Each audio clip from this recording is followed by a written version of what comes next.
Geography. భారతదేశ క్షేత్రీయ అమరిక.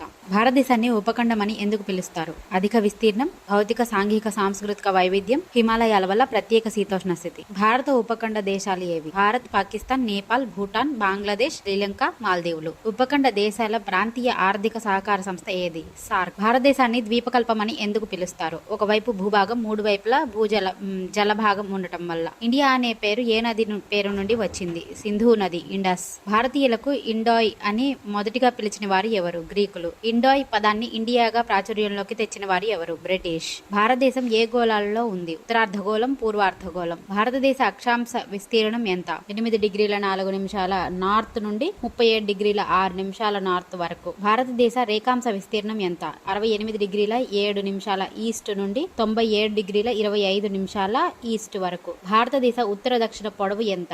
3214 కిలోమీటర్లు. భారతదేశ తూర్పు పడమరల వెడల్పు 2933 కిలోమీటర్లు. భారతదేశం మధ్య గుండా పోయే ముఖ్యమైన అక్షాంశం ఏది? కర్కాటక రేఖ 23.5 డిగ్రీల ఉత్తర అక్షాంశం. కర్కాటక రేఖ భారతదేశంలో ఎన్ని రాష్ట్రాల గుండా వెళ్తుంది? 8 రాష్ట్రాల గుండా. కర్కాటక రేఖ గుండా వెళ్లే రాష్ట్రాలు ఏవి? గుజరాత్, రాజస్థాన్, మధ్యప్రదేశ్, ఛత్తీస్గఢ్, జార్ఖండ్, పశ్చిమ బెంగాల్, త్రిపుర, మిజోరాం. కర్కాటక రేఖ అత్యల్ప దూరం వెళ్లే రాష్ట్రం ఏది? రాజస్థాన్. కర్కాటక రేఖ అత్యధిక దూరం వెళ్లే రాష్ట్రం ఏది? మధ్యప్రదేశ్. కర్కాటక రేఖ అత్యంత సమీపంలో ఉన్న నగరం ఏది? ఉదయపూర్, త్రిపుర. కర్కాటక రేఖకు అత్యంత సమీపంలో ఉన్న రాష్ట్ర రాజధాని ఏది? రాంచీ. కర్కాటక రేఖకు సమీపంలో ఉన్న ముఖ్య నగరాలు ఏవి? గాంధీనగర్, భోపాల్, రాంచీ, అగర్తలా, ఐజ్వాల్. భారతదేశ ఉనికి, విస్తీర్ణం. భారతదేశ వైశాల్యం ఎంత? 32,87,263 చదరపు కిలోమీటర్లు. ప్రపంచ భూభాగంలో భారతదేశం వాటా ఎంత? 2.4%. ప్రపంచ వైశాల్యంలో భారతదేశ స్థానం 7వ స్థానం. జనాభాలో భారతదేశ స్థానం 1వ స్థానం. వైశాల్యంలో తెలంగాణ స్థానం 11వ స్థానం. వైశాల్యంలో